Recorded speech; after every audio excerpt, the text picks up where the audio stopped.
In today's video, 9 coins that SEC believes are securities. Michael Saylor attacks Tesla for selling 75% of Bitcoin. Inflation is 2022's boogeyman. Top 7 NFT scams to look out for and more. Okay, let's start with the 9 coins that SEC believes are securities.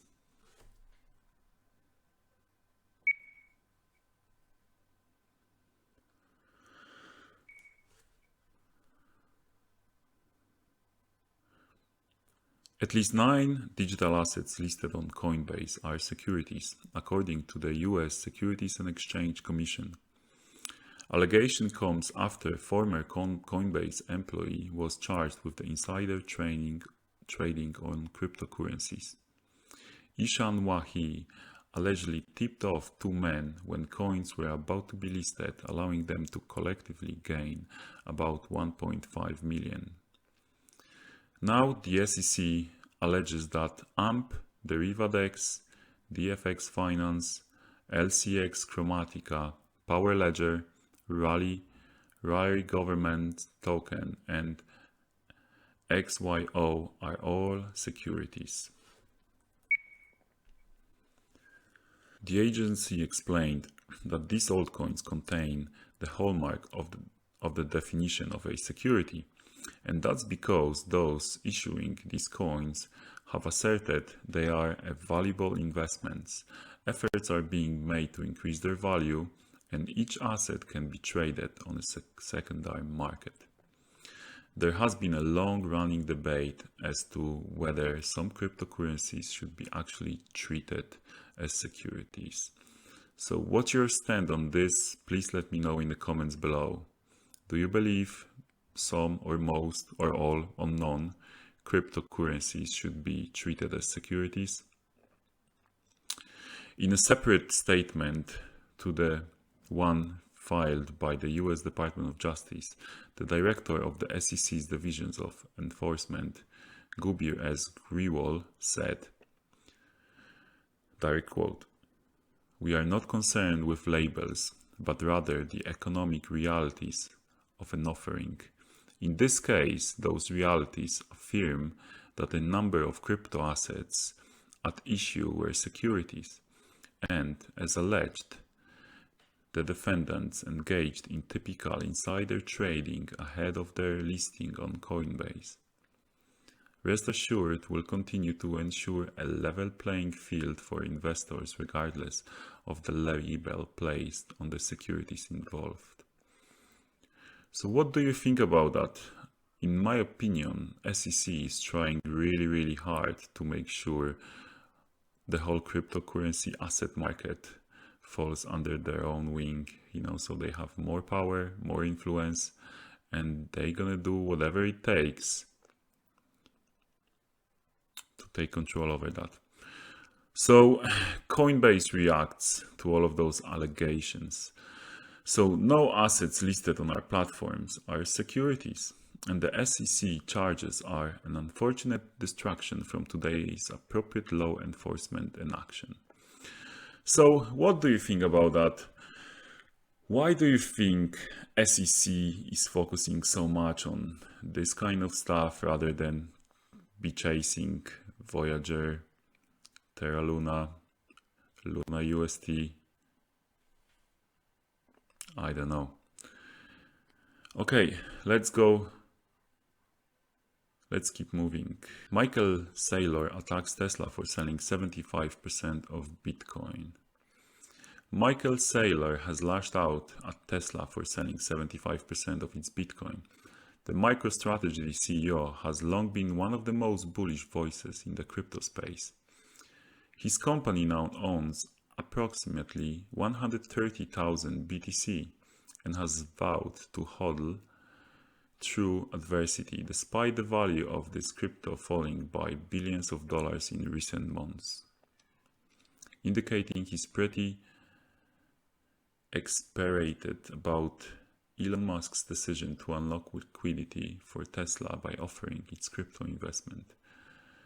Saylor wrote, if you sell 75% of your Bitcoin, you will only have 25% of your Bitcoin left. So, guys, what's your opinion on that?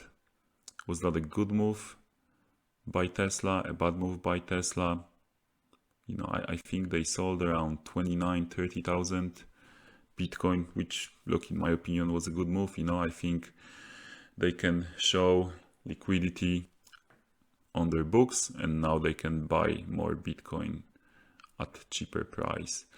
At the end of the day, look, everyone's here about making money. So let me know your thoughts below, and let's keep moving. Inflation is 2022's boogeyman. Ooh. An entire generation has never experienced life with high inflation, but that is set to change, according to some. Countries like Australia, Canada, United Kingdom, US, you name it, are reporting rising inflation. The inflation's all over the place, all over the world. In New Zealand, inflation has climbed to its highest rate in 32 years. Our collective inexperience with the surge of inflation and how to solve it could be a real problem. For those experiencing high inflation for the first time, it is helpful to understand just what economists and politicians are talking about. Inflation is a sustained increase in overall prices. Not everything goes up by the same amount, but when people are having to pay more each week, month, year for the same basket of goods and services, then that's inflation. Inflation is harmful in many ways. It works like rust, slowly eating away the value of your money. Inflation affects all of us. It doesn't matter what the face value of your money is.